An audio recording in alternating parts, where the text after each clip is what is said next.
Պարոն Ֆարմանյան, իհարկե ձեզ լսում եմ շատ հարցերի պատասխաններին շատ զարմանք եմ ապրում, այնուամենայնիվ ելույթով կանրադառնամ, բայց հիմա ինձ Տիկին Վարդանյանի հարցից հարց է առաջացել ձեր հայտարարագիրը տեսնելուց։ Երբ ասում եք, որ FHSP-ի հետ կապ չունեք, կամ ունեցել եք հետո չունեք, կամ FHLSP-ի հետ չգիտեմ։ Հիմա այստեղ ձեր հայտարարագրում տեսնում եմ, որ դուք 882,000 եկամուտ եք ստացել, ենթադրաբար դա նշել եք, ենթադրաբար չէ, հստակ նշել եք աշխատավարձ։ Կարող եմ ենթադրել, որ նվազագույն աշխատավարձ եք ձևակերպել եւ ստացել եք 1 տարի նվազագույն աշխատավարձ այդտեղից։ Հետո գրել եք փոխառություն 41,795,000։ Կարող եմ ենթադրել, որ դուք խուսափել եք հարկերից, բարձր աշխատավարձ ձեզ գրելուց եւ փոխառություն եք ձևակերպել։ Եթե ոչ, մյուս տարվա կամ ձեր հիմնական հայտարարագրում վերադարձը կտեսնեմ այս փոխառության։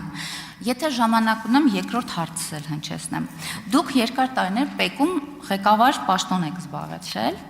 եւ կարող եմ հիշեցնել ձեր պաշտոնավարման տարիներին ՊԵԿ-ում համակարգային կոռուպցիայի կամ ստվերային շրջանառության դեմ պայքարի գոնե մեկ դեպք։ Երբ բարձրացրել եք այդ խնդրի մասին կամ այդ մասին խոսել եք, թե ուղղակի ձեզ այդ ժամանակաշրջանի բարքերը եւ ամեն ինչ բավարարել են։ Շնորհակալ եմ հարցի համար, Տիկին Մանավազյան, ես այնքան միամիտ մարդ չեմ, որ գալով ազգային ժողով, ուրեմն չմտածեի, որ այսպիսի հարցեր ինձ հնչելու են եւ ուրեմն նորմալ կընդունեի այն պարագան, երբ օրինակ հայտարարագրում որևէ տվյալ ներկայացած չլինեի եւ դա հայտնաբերվեր։ Ես կհամարեի, որ ես խաբել եմ։ Հիմա դա իմ հայտարարագրում ներկայացրել եմ, դա այո համապատասխանում է իրականությանը, ասեմ, որ կա ուրեմն փոխառության պայմանագիր, կարող եմ ձեզ ներկայացնել, ըստ անհրաժեշտության, եթե կարիք լինի, չնայած պարտավորություն չունեմ նման, բայց եթե կարիքը կա, այդ պայմանագրի ինչ տոկոսի մասին է խոսքը։ Փոխառության պայմանագիր է սովորական։ Այդ փոխառության պայմանագրով կան հստակ սահմանված ժամկետներ, օրենքով սահմանված կարգով, այդ փոխառության ժամկետի ավարտից հետո գումարը հետ պետք է վերադարձվի։ Ինչի մասին է խոսքը։ Ինչ վերաբերում է դա առևտրային գաղտնիք է, ես նման պարտավորություն չունեմ ներկայացնելու թե փոխառության պայմանագիր ինչ մանրամասներ է պարունակում իր մեջ, ես կրկնում եմ, երբ մարդը հայտարարագրով ներկայացնում է այն ինչ որ կա, դրանից պետք է ենթադրել, որ տվյալ անձը կապ չունի, ես կլինեմ թե մյուսը, չի խուսափում որևէ բանից։ Հիմա այնպես էլ ես չեմ խուսափում որևէ բանից, այո, կա փոխառության պայմանագիր, իսկ թե ինչու է մինիմալ աշխատավարձ, այդ հարցին էլ փորձեմ պատասխանել, որտեղ ես ազատ ռեժիմով եմ աշխատել, ես այնպես չի եղել, որ առավոտվանից երեկո մասնակցել եմ այդ կազմակերպության աշխատանքներին, միայն մասնագիտական խորհրդատվությամբ եմ գործնականում սահմանափակվել։ Այդ է եղել մինիմալ գրելու պատճառը, որտեղ ավել բան իմաստ չուներ այդ պարագայում եւ ուղղակի նորից եմ կրկնում, հաշվի առնելով մասնագիտական գործունեության բնույթը, առանց ինձ հնարավոր չէր շարունակել եւ խնդրել են ուղղակի մնացել եմ տեղ աշխատանքի։ Ինչ որ մի բանով պետք է ապրեի, լավ sense ասեմ։ Հիմա ծեր իշխանության օրոք ինձ աշխատանքից ազատել են։ Ժորժ ջան, մի բանով պետք է ապրեմ, թե չէ։ Լավա թալաններս միլիոնների չեք ասում, թալանել ես, չեմ թալանել ոչ մի բան։ Ինչ վերաբերում է կներեք, ներողություն եմ խնդրում։ Ինչ վերաբերում է ՊԵԿ-ի կոռուպցիոն դրսևորումներին, ես որևիցե կոռուպցիոն դրսևորում չեմ ցուցաբերել եւ տեղյակ չեմ թե ինչ է տեղի ունեցել։ Այսինքն դուք ինքներդ պատասխանեցիք ձեր այն հարցին, էլի, որ արդյոք կարա մարդը ամսական 100,000 դրամով ապրի, այնա դուք 64,000-ով ապրել եք, պարոն Ֆարմանյան։ Արձագանք Տիկին Մանավազյան։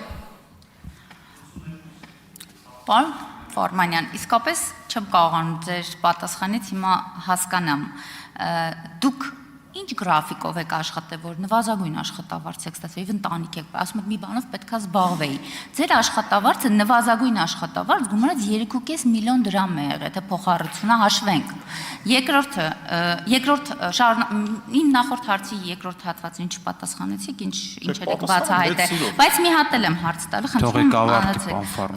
դուք նշում եք, որ դժգոհ եք մեր մաքսային բարեփոխումներից եւ հնարավոր բոլոր բարեփոխումներից, բայց 2021 թվականին դուք մեկ Հայաստան կուսակցությունից կանխատեսում եք, որ Հայաստանի տնտեսությունը կոլապսի է ենթարկվելու, ակտիվները սպառվելու են, երկիրը լուծարվելու է։ Այսօր ունենք տնտեսական բարձր աճ եւ պետական բյուջեի եկամուտները ձեր նաեւ խոսքում ասի կրկնապատվել են, բարձրացել են, ավելացել են,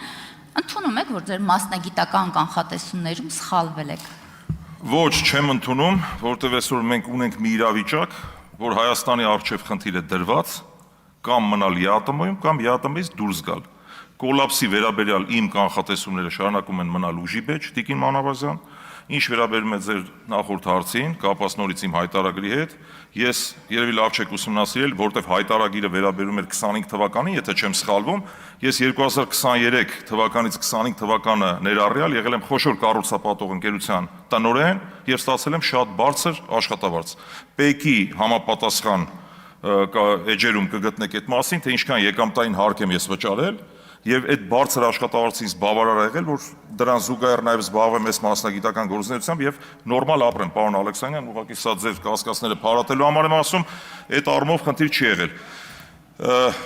Մյուս հարցը որն է, լավ չեմ հիշում, կարծեք թե սպառվեցին հարցերը։ Հա, եւ կոռուպցիայի մասին եք հարցը, ամենայն անկեղծությամբ, ես տեսեք, աշխատել եմ մեկ անգամ եւս վերհիշենք, հա, որտեղ եմ ես աշխատել, մեթոդաբանության բլոկում, ֆինանսների նախարարությունում, միջազգային հարաբերությունների վարչությունում, այդտեղ կոռուպցիա որտեղ եք տեսնում։ Հիմա ես եթե դուք հարց եք տալիս, թե ՊԵԿ համակարգում ինչեր է եղել, ես ազնվությամբ նման տեղեկությունների չեմ տիրապետում։ Ոչ էլ ինձ հետաքրքրում է ինչ է եղել։ Ընդհանուր ինչքանով դուք եք տիրապետում, այդքանով ես եմ տիրապետում։ Ժողովուրդ ջան, ինչքանով դուք եք կոռուպցիայի վերաբերյալ տեղեկությունների տիրապետում, այնքանով ես։ Այսինքն բավականին տիրապետում եք։ Ես չգիտեմ դուք ինչ եք, ես փոխաբերական իմաստով եմ ասում, այսինքն վստահ, եթե հարցը տալիս եք ինձ, նշանակում է դուք չունեք որևէ տեղեկություն։ Եթե ունեք որևէ տեղեկություն, դիմեք, թող քրեա իրավական գնահատական ստանան այդ երևույթները։